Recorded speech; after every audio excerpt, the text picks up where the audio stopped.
In this episode of the Locked On NBA Big Board podcast, I have another sit-down one-on-one interview.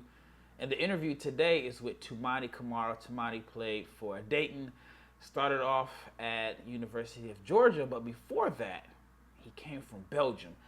Toumani has an interesting story, so stay tuned to hear about one of the players that I believe could be one of the biggest risers in this pre-draft process. Stay tuned.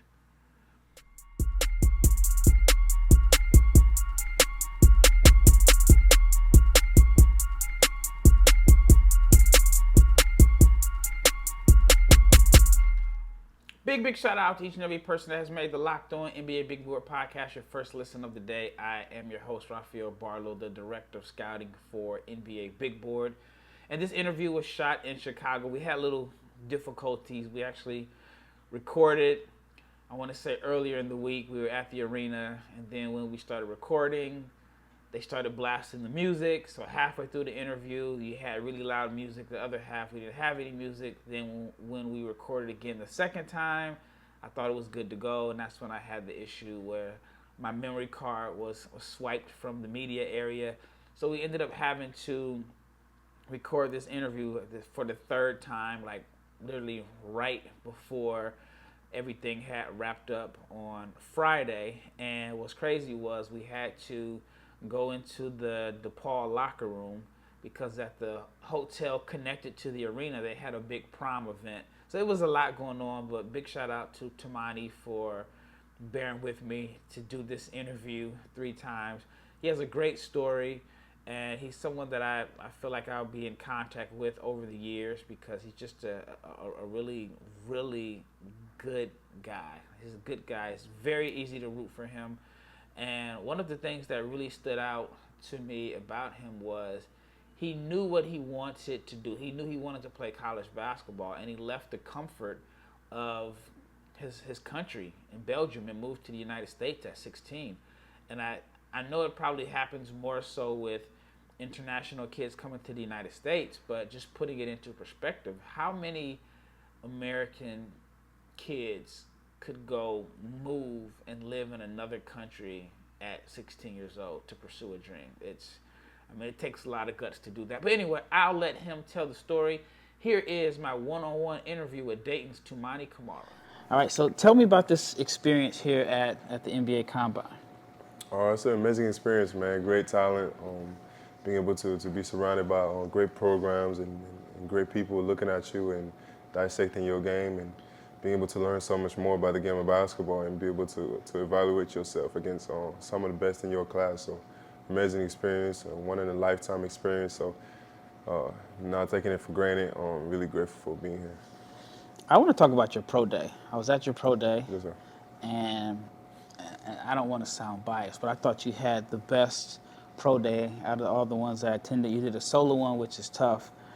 But I feel like you showed a little bit of everything in a pro day. You showed the athleticism, the shots. I posted a video on Twitter. I think there was one spot where you hit like 9 threes in a row. And there was one where you may have hit like 8 out of 10.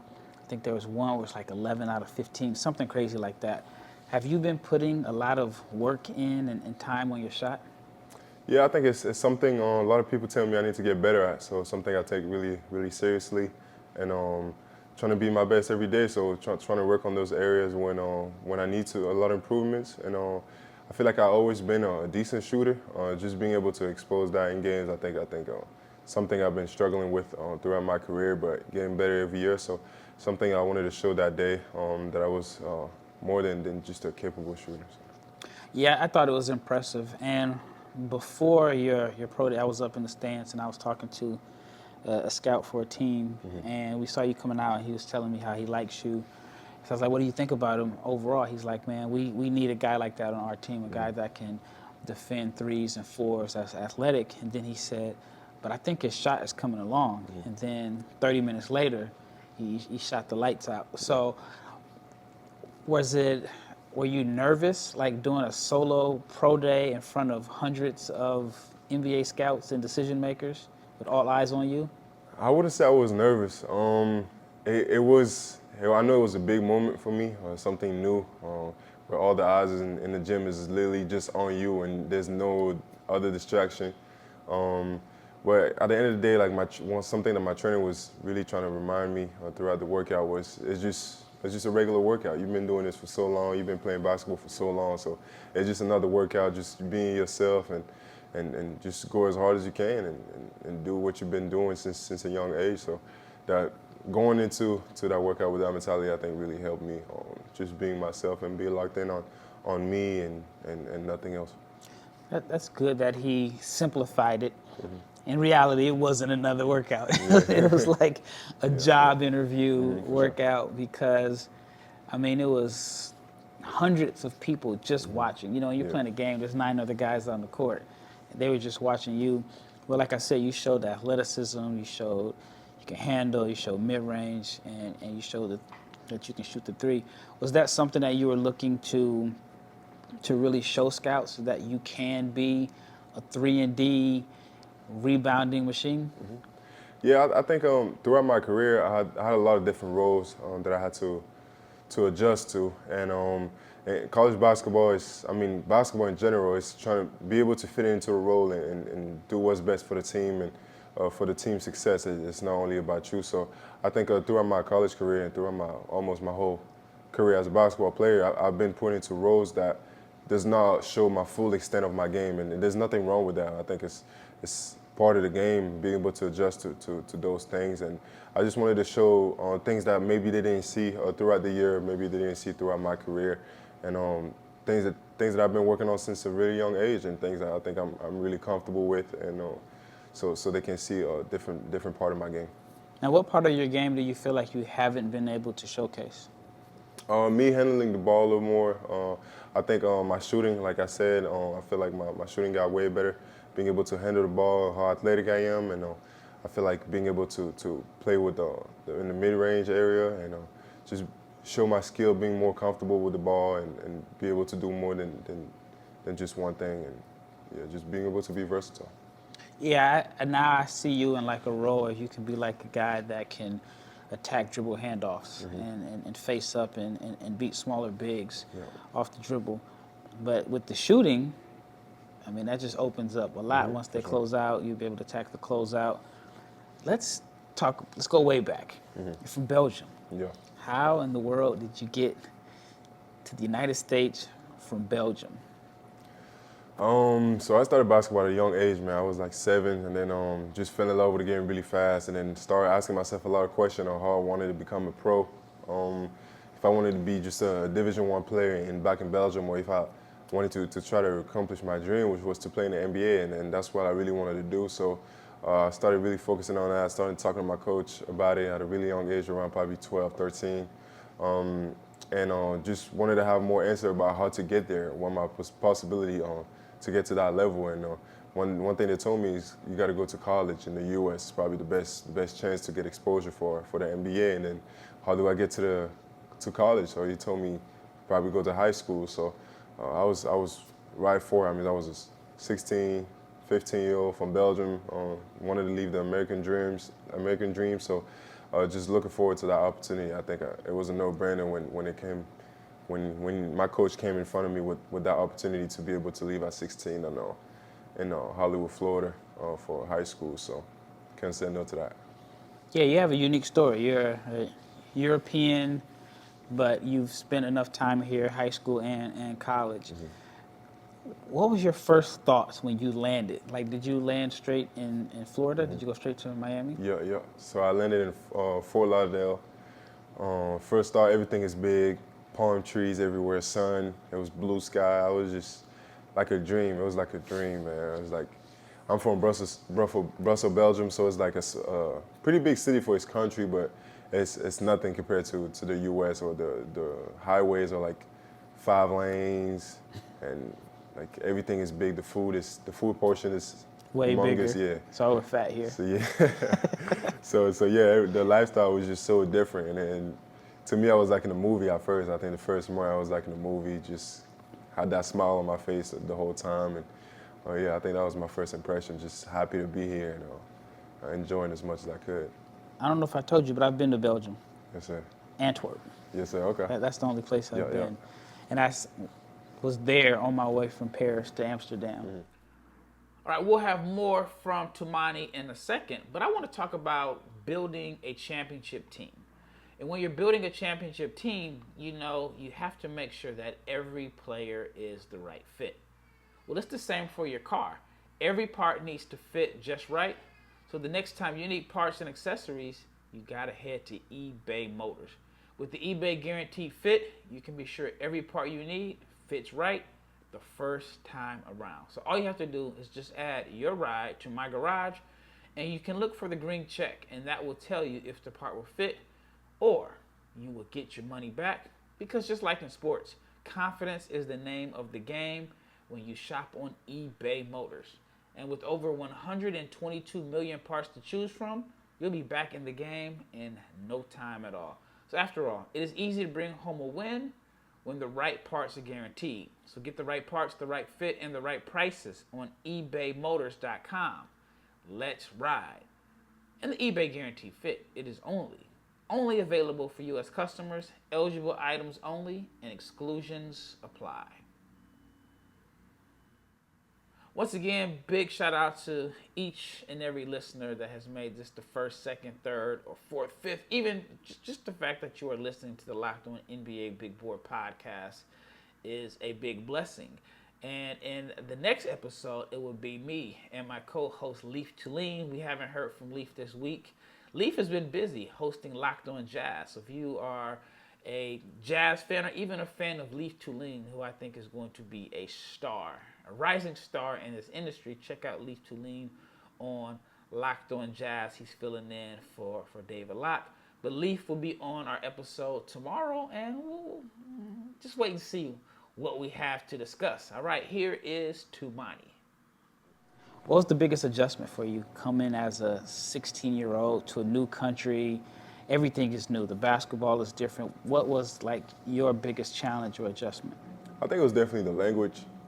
It's something I was struggling with a lot at first, especially when you have to make a lot of new friends and stuff like that in high school. And I feel like in high school, kids they judge a lot, so it's like just trying to be able to fit in at a young age and everything. I think it was probably the hardest part for me. But the support system that I had in Florida was just amazing. The friends that I was able to make helped me through that process and everything. I made some relationship that I'm never going to lose throughout my life. So, but it was the language and culture is probably the top two things that was hard for me to adjust. Did you speak any English at all when you got here? I knew some words. Wasn't comfortable enough to speak for sure. I can understand a little bit about context clues and stuff like that, but no, I wouldn't say I was speaking English for sure. How did you learn? Just by kind of like assimilating, or like I've heard some people say they learn from movies.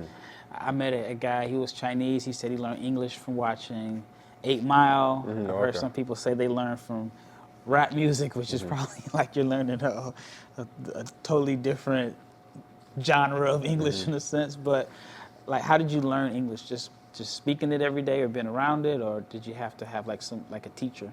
Yeah, I think it's like I said, I didn't really have any choice. I'm 16, and like I said, like kids that age judge a lot, make fun of a lot. So I took that really serious, trying to learn the English as much as I can, as fast as I can, and try to not have a big accent. I wanted to lose my French accent as fast as possible. So I was watching a lot of movies and everything, but I was in the English language every day. Like, it was surrounding me the whole time. I was fully immersed into it. So I didn't have no choice but to learn as fast as I could and try to assimilate the language as easy as fast as I could. How many languages do you speak? I speak two. I speak French my main language, and then English. But what do they speak in Belgium? They speak Dutch a little bit. I knew a little bit, but I'm losing it. Like, I don't really practice at all, so I don't get to speak it. So you don't speak Dutch? No, I do not.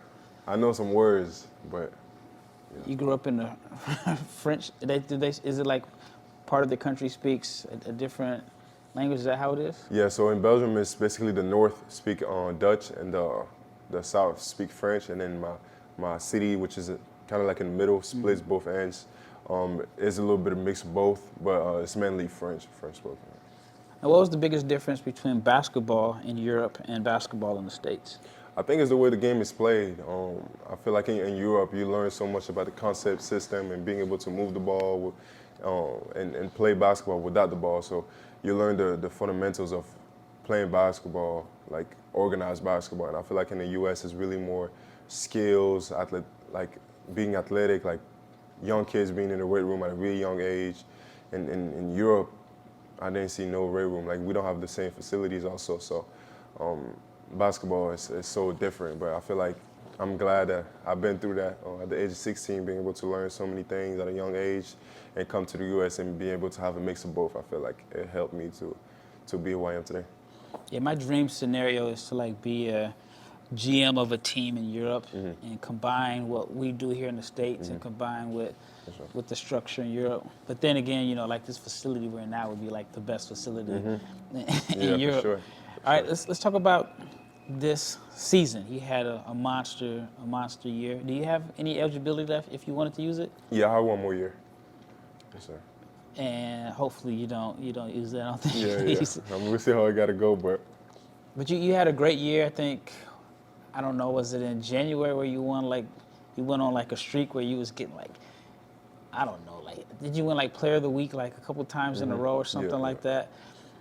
Were you just like in a zone for like a whole month? You felt like it?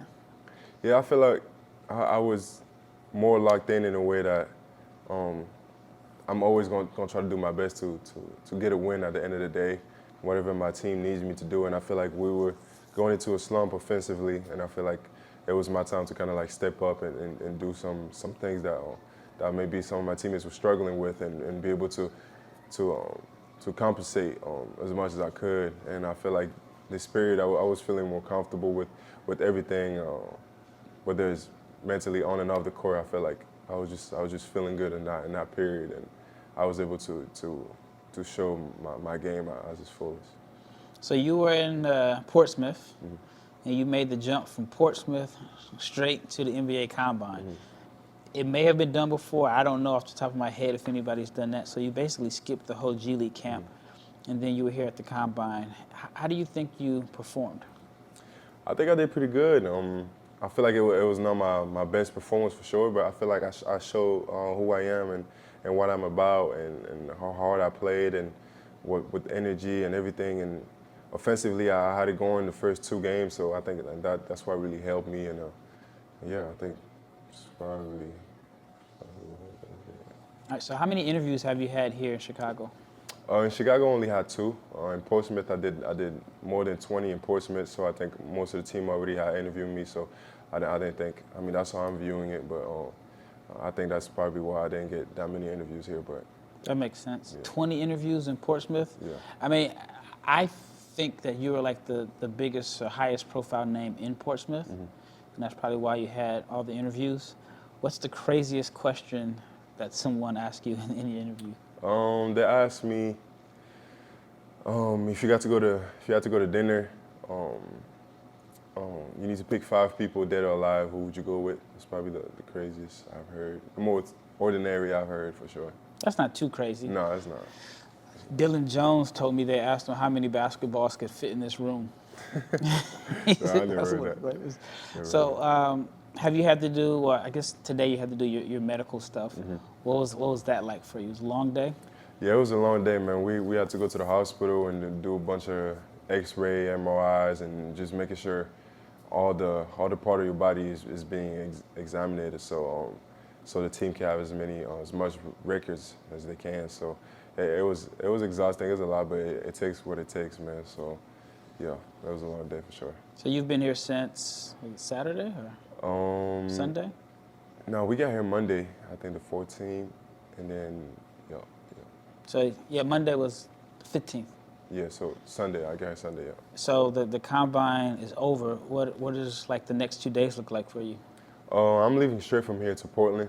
I got to work out with them on Monday, and then I got probably eight more workouts after that, probably till June 16th, depending on other team add on to that or not. And then, yeah, there's the draft on June 22nd, so we see how everything goes from then. Yep. So the first thing that I noticed was you cut your hair. Yep. What made you decide to cut your hair? Because it's kind of like your trademark. There was actually people who didn't know who you were. It was like, who's that? And it's like, that's Toumani. It's like, oh. So what made you decide to cut your hair? I think it was a new chapter for me. Started brand new, kind of refresh. I think that's big. Whether it's mentally or whether it's changing a new face, I think helped me with kind of finding a new focus, kind of put the past behind me and move forward towards something new. All right, June 22nd, NBA Draft. What will it mean to hear your name called? It would mean so much, man. I mean, something I've been dreaming about since the age of 7. So being able to do that for me, for my family, for my country, for all the people that support me, I think it's amazing. And I'm really looking forward to that, man. Hopefully it happens for me. But I feel like whatever happens to me, I know everything happened for a reason. So yeah, just excited for what's next for me, for sure. I got to add on to that. What will it mean to Belgium? It's not a country that has a deep basketball history. I think there's one guy that was drafted years ago. We had Frans Blindberg a couple years ago that I thought was going to get drafted, but had like some crazy buyout situations. And you could be like the next. Like, what will it mean to the country, the national team? I mean, they're going to build like a statue for you there. Like what will it mean for the people in Belgium? No, I think it would mean a lot, man. That's something also I wanted to do in my career, if it was possible, was to try to bring basketball to a higher standards in Belgium. And I think that would be a huge goal for me to accomplish, being able to give opportunity for kids my age, bring opportunity for kids to also have the same opportunity that I have at the age of 16, be able to come to the U.S. and be able to experience everything I've been through. And I know a lot of people got the talent back home in Belgium at a young age, but the facilities and everything is not there. So being able to help all those people, I think it's huge for me and something I really want to be able to do throughout my career. So yeah, it'll mean the world to me. I know somebody listening is going to be like, Tony Parker was born in Belgium, but I consider Tony French. Yeah, he doesn't really count to the Belgium community, but yeah, I mean, he's a French guy to me, for sure. Once again, thank you for making the Locked On NBA Big Board podcast, again, first, second, third, fourth listen of the day. And big shout out to Toumani Camara for coming on this show and just doing a sit-down interview with me to share his story. I'm rooting for him. I know he's had some workouts with some teams that I think would be a good fit. And I even had a scout from, I won't say the team, scout from the team say that we don't have a guy like Toumani on our roster. And he was talking about his team doesn't have a guy that can play some four, that brings great energy, that can also switch out and defend threes, that has the athleticism and is a good finisher and energy player. So I think he would be a good fit on this particular team. Just depends on what moves they make to get into position to draft him, or maybe even select him for a two-way. I don't really know what the next step is. I do feel like after pick 40, there are teams that are going to just start talking to guys about two-way contracts. So it's like with the addition of 3 two-way contracts for each team, you could say pick maybe 41 through, 100 are all pretty much going to be on the same contract, just a matter of hearing your name called. But anyway, once again, thank you for listening. This is Rafael Barlowe, and I am